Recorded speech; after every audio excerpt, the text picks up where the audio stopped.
Today we're starting a new series called Go. Go. Global Outreach.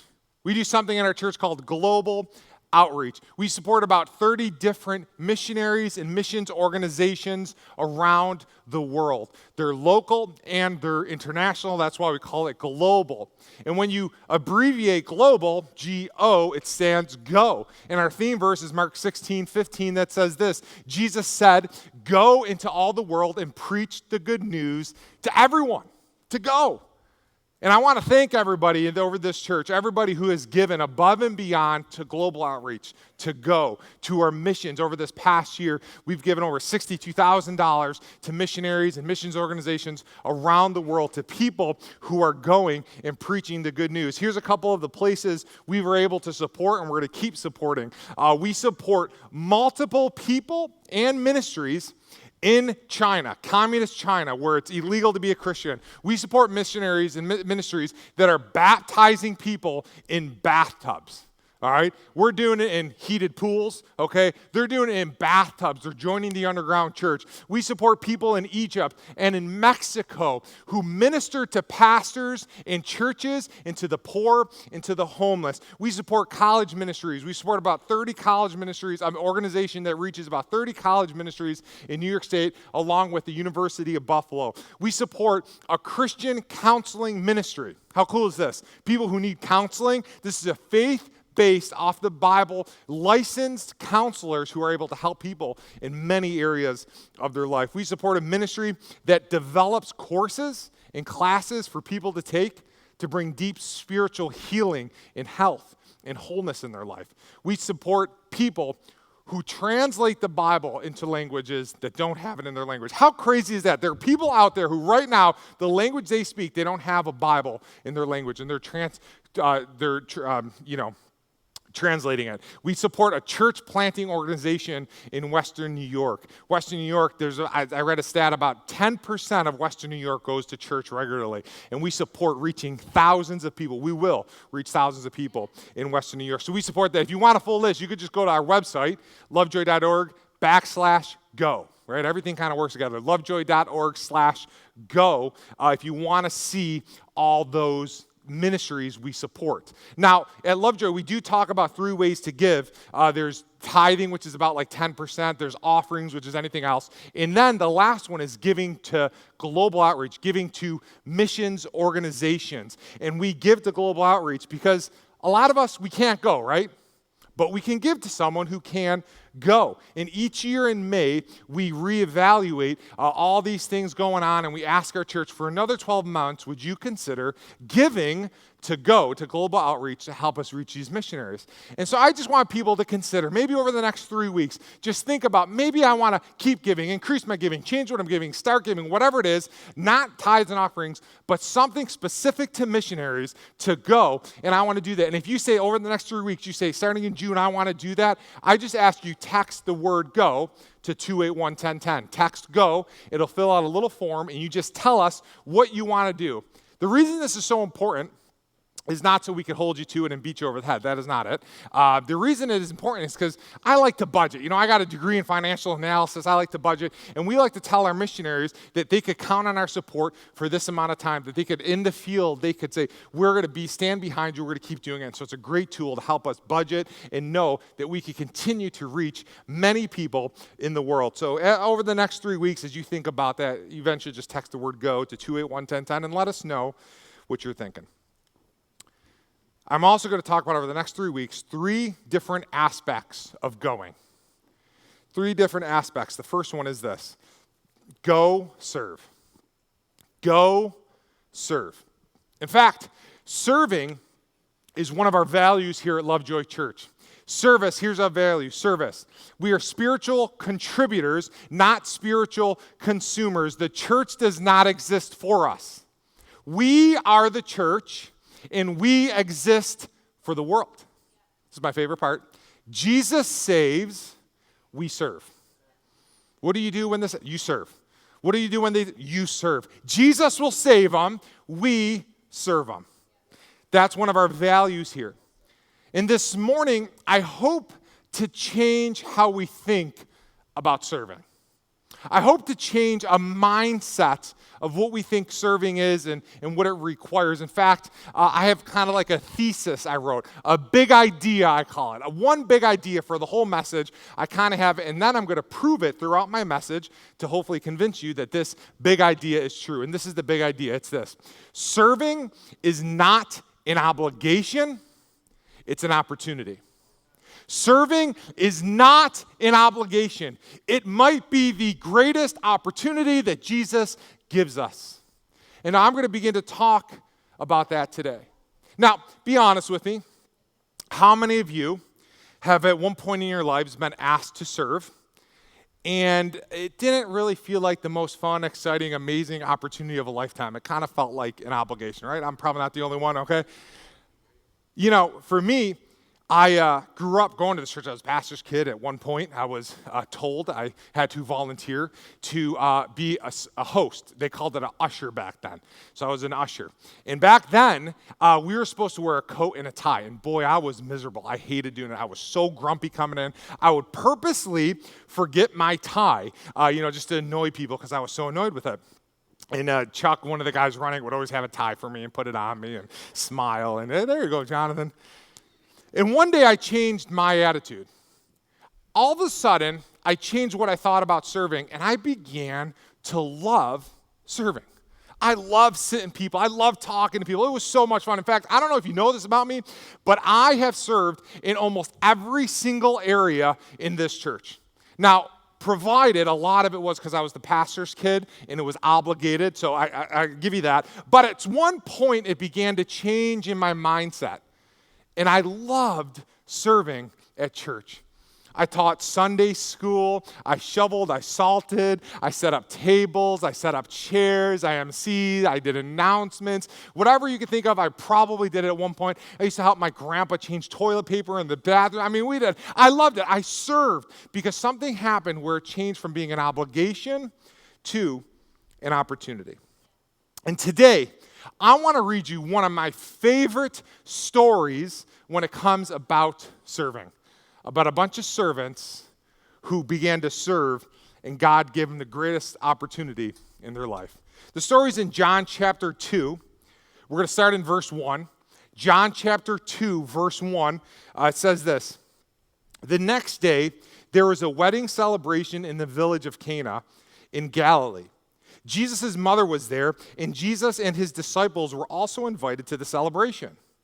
The wine supply ran out during the festivities, so Jesus' mother told him, "They have no more wine." "Dear woman, that's not our problem," Jesus replied. "My time has not yet come." But his mother told the servants, "Do whatever he tells you." I just want to stop there for a moment, give us a little context. A wedding celebration back then lasted for about a week. Okay, it was a week-long celebration, and pretty much the whole town, towns were small, the whole town would come to this celebration. And they ran out of wine. A couple days into this celebration, a couple things you need to know about this. Number one, wine was essential to any celebration. In fact, the rabbis had a fun saying. Rabbis would say this, without wine, there's no joy. Okay, so they were like, they needed wine at a celebration. The second thing to understand here is that hospitality wasn't just a nice act. It was actually a sacred duty. They believed they needed to be hospitable. So to run out of wine at a wedding celebration, a couple days into it, was a huge disgrace. So they're like freaking out. Okay, this is like going to Italian's house and they're running out of sauce and you don't know what to do. And so this is where they're at. And so verse 6, it says this. Standing nearby were 6 stone water jars used for Jewish ceremonial washing. Each could hold 20 to 30 gallons. Jesus told the servants, fill the jars with water, and when the jars had been filled, he said, now dip some out and take it to the master of ceremonies. So the servants followed his instructions. Stop there. 6 stone water jars used for ceremonial washing. They would wash their hands and feet in these jars. I've been telling my son for weeks, I give him a tub, a bath, and my daughter tries to drink the tub water. I go, don't drink the tub water, it's disgusting. And I said, guess what? I'm preaching a message about when Jesus turned tubby water into wine, And so I told him, today's today, JJ, I'm preaching it, So he's practicing. I practiced my message on him this morning. Anyways, the servants, they listened to Jesus, and they brought him to the head of the party. Verse 9 says this. When the master of ceremonies tasted the water that was now wine, not knowing where it had come from, though of course the servants knew, he called the bridegroom over. A host always serves the best wine first, he said. Then, when everyone has had a lot to drink, he brings out the less expensive wine. But you have kept the best until now. Jesus did. His first miracle was this miracle. But what I want to emphasize is verse 9. Verse 9 says this: when the master of ceremonies tasted the water that was now wine, not knowing where it had come from, though, of course, the servants knew. Though, of course, the servants knew.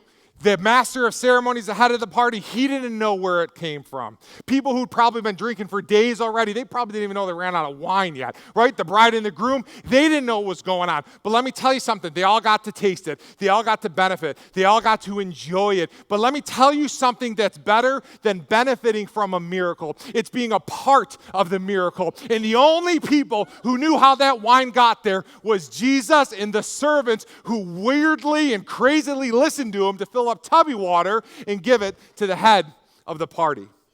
Because let me tell you something. Serving is not an obligation. It's an opportunity.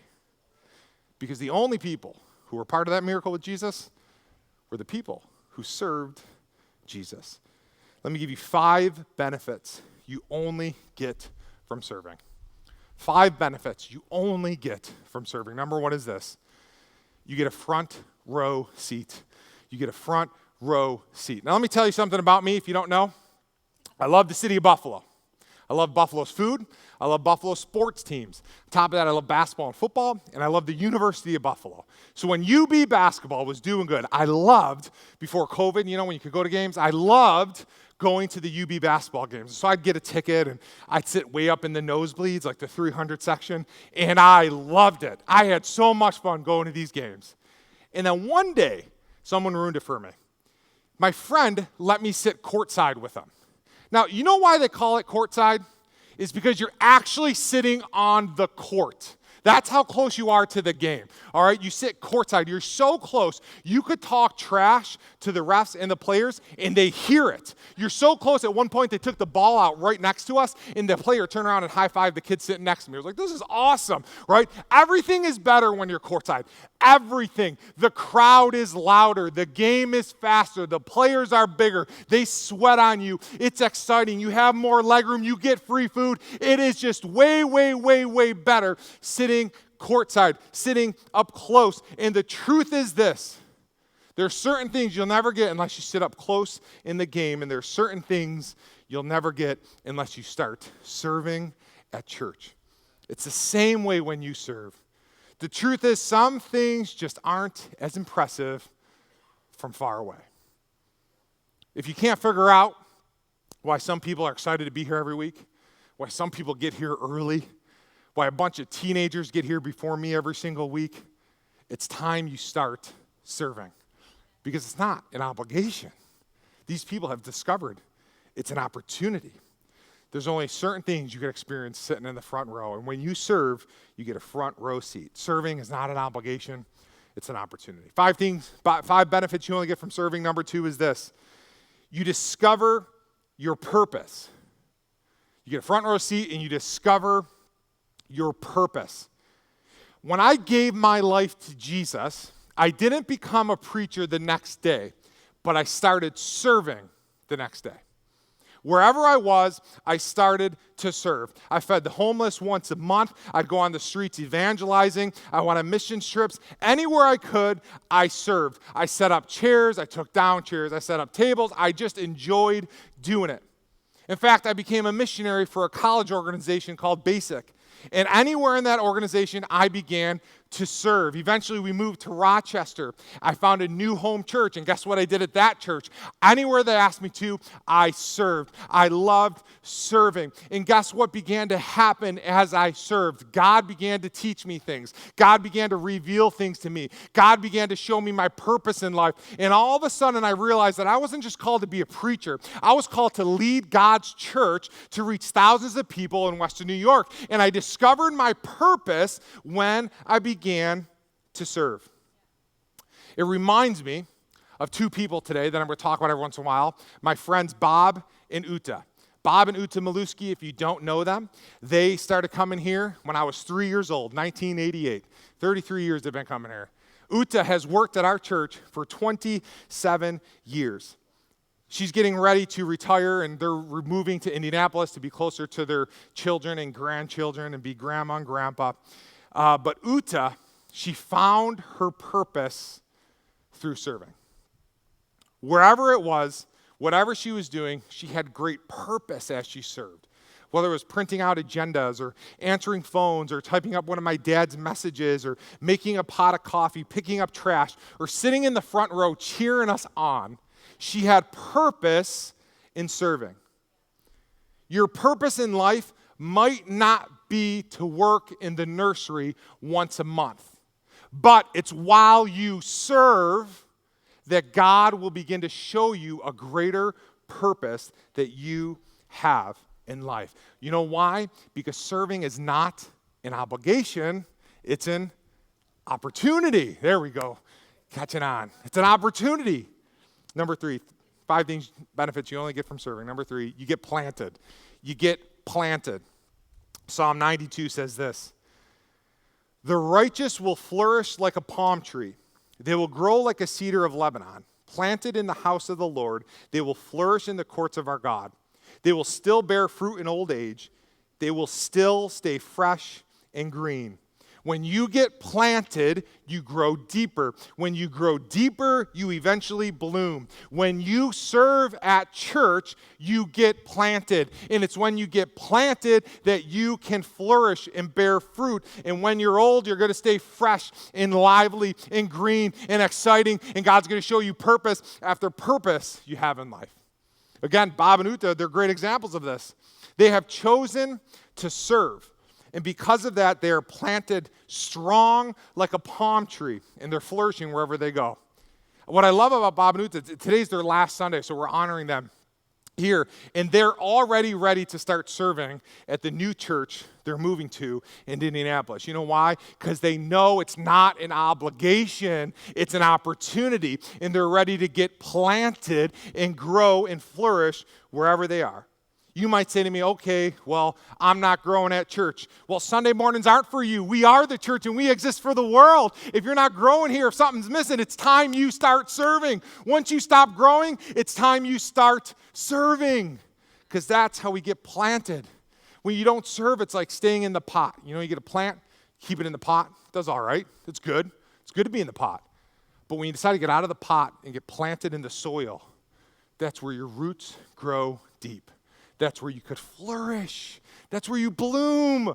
That's where great things happen. That's why you serve, because you get planted. Because serving is not an obligation. It's an opportunity. Number 4 is this: you build healthy relationships. You build healthy relationships. Now, I think about these servants in the story, and I wonder if, like, years later, Jesus ascended into heaven and the gospel is spreading, and I wonder if people began to, like, argue about Jesus. I don't know. Did he really do that miracle? Did that really happen? People give him a hard time. And I wonder if these servants, they got together once, like, oh, no, let me tell you this story. Like, we were there, man, and we had no more wine. I was there. I filled up the tub with water. I was the one who dipped the cup in and brought it to the guy. I was freaking out. I thought we were going to get fired. I thought this guy was going to get sick eating all this germ-infested water. I didn't know what was happening, but they encouraged people. They said, no, that's really what happened. Because of the relationships they had, they were able to encourage others and help people believe in Jesus and help people stay strong in their faith. And you know what happens when you go through a difficult time in life and you don't have any close friends who are Christian, who are godly? A lot of times you fall. A lot of times you stop coming to church. A lot of times you leave God altogether. Yet when we have healthy relationships and a loved one dies, sickness hits, you go bankrupt, a kid goes off the deep end, we could stand strong and not only survive, but we could thrive when we build healthy relationships. I need strong Christian friends. So when I struggle, when I want to quit, they pick me up and keep me going. I want a friend who won't just speak to my problem. I want a friend who speaks to my potential. I don't want somebody who lets me get lost in my crisis, but they remind me of my character. We need strong, healthy relationships. Again, this is Bob and Uta. You could say, in fact, she'll tell you she's leaving this family here to go to her biological family. How could she call us her family? Because she served and she built healthy relationships. Because serving isn't an obligation, it's an opportunity. You might say, well, Pastor Jonathan, I don't really know anybody here. Nobody really talks to me. I'm not really sure how I feel about this. I'm not having fun. It's time you start serving. And that's where you build healthy relationships. Serving is not an obligation. It's an opportunity. Number 5. You are the person impacted the most. 5 benefits you can only get from serving. You are the person impacted the most. You might think you're helping someone else. You might think you're serving other people, but God is doing something great in you. He gives you purpose. He gives you confidence. He gives you joy. I promise, start serving, get planted, and your life will be impacted more than you could imagine. What I love about this story is that there were 6 stone jars. To the Jews, the number 7 was complete, was perfect. The number 6 was incomplete. And I love how Jesus said, I could take a bunch of incomplete, unperfect, messed up people, and if you just blindly serve me, it may not make sense every day. It may not be easy. You might get a little nervous. You might have a few excuses, but I could take your incomplete, messed up life, and when you choose to serve me, man, we could do miracles. We could change lives. I give you purpose. Those servants who listened to Jesus told them to fill up these 6 big stone jars. They filled them up. They dipped the cup. They brought it to the head of the party. They could have thought, man, that's just nasty. What kind of a practical joke you playing on this dude? Giving him disgusting tubby water when he thinks it's going to be wine? They could think, man, we're going to lose our jobs. We're going to make fun of. This isn't right. I shouldn't do this. Why would they do it? The only answer I could think of is because they were listening to Jesus. They decided to listen to Jesus and overcome all the doubt, all the negativity, and they just served Jesus. And some of us, we just need to get past all the excuses. We got to get past the negative thoughts, why we can't serve, why this won't work out, and we just listen to Jesus. I understand you have kids and it's stressful. I understand you're busy. I get it. You might be nervous. I understand there might be complications I've never even thought about, but at some point, we need to just listen to Jesus because we are the church. We exist for the world. Jesus saves and we serve. I don't just want to experience a miracle. I want to be a part of a miracle. Because serving is not an obligation, it's our opportunity. In fact, I want to read you the last verse in this story. I purposely didn't read it. Verse 11 is this.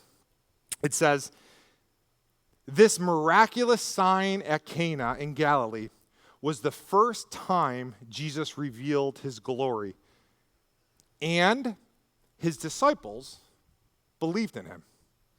Those servants, the people who are barely mentioned in this story, the ones that were there for Jesus' first miracle, they played a role in the disciples believing in Jesus. The 12 apostles, they believed in Jesus because a bunch of servants served Jesus.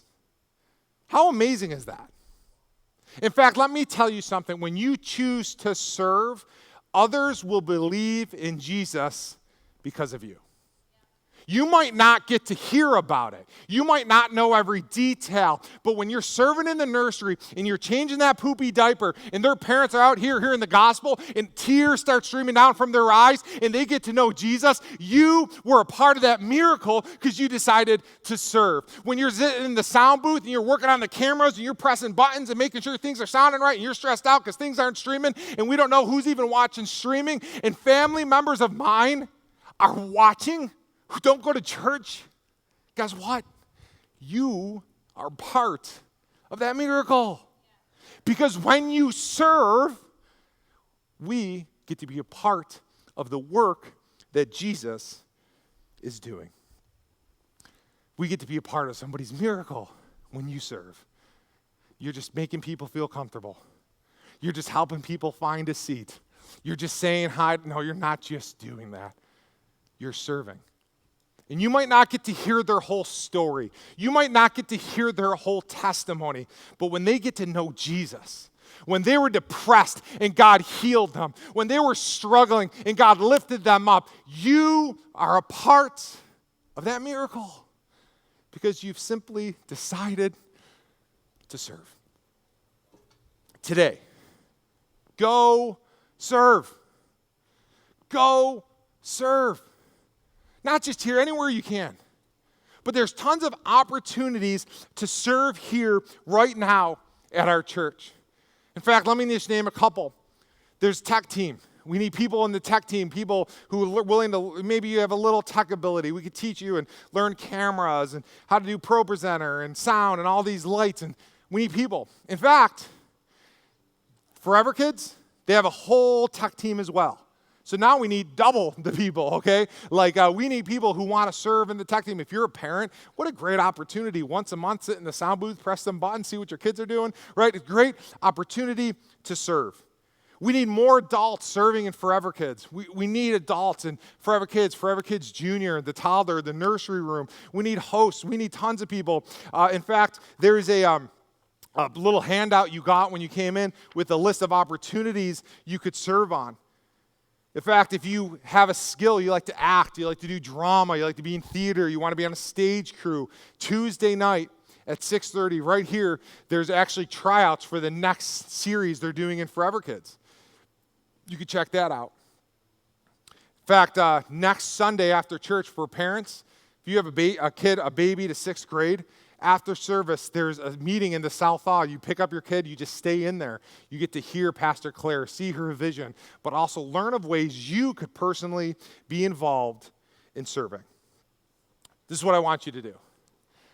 If you're interested, saying, I'm just thinking about getting out of the pot.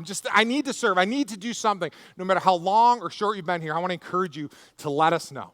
There's two ways to do it. First, you could text the word serve to the same number, 281-1010. Text serve to 281-1010. Fill it out. Let us know. Someone will follow up with you. Or you could take this card that you got with your bulletin, fill it out, and after the service, take it to our welcome center. There's a big blue circle that says welcome. Take it there and drop it off and let them know you're interested, and we will follow up with you. This is not a binding agreement. We won't hold you to it, but it's an opportunity. It's an opportunity to serve, to be a part of someone's miracle and what God is doing at Lovejoy Church. Because serving is not an obligation. Serving is an opportunity. In fact, let's just stand up as we get ready to sing, and I want to pray for you. Lord, I just thank you for the opportunities that you give us in our lives. Lord, I thank you, Lord, that when we serve, it's just not because we have to, it's because we get to. I thank you that when we serve, there's benefits, there's great things coming, but the most important thing is we will see more people come to know you, Jesus. You said the harvest is plentiful. That is not the issue. Don't let anyone convince you that the harvest is the issue. The issue is the workers, the laborers, the servants, and Lord, raise up some more servants at our church so when we see the harvest of thousands and tens of thousands come to know you, we are ready to serve them. Jesus saves, we serve. We thank you. This is not an obligation this morning, but this is an opportunity. Lord, work in our hearts. Lord, every person here, work in their heart. Speak to them that they could serve you and serve your church, and we can reach thousands in Western New York. In Jesus' name, I pray. Let's just sing.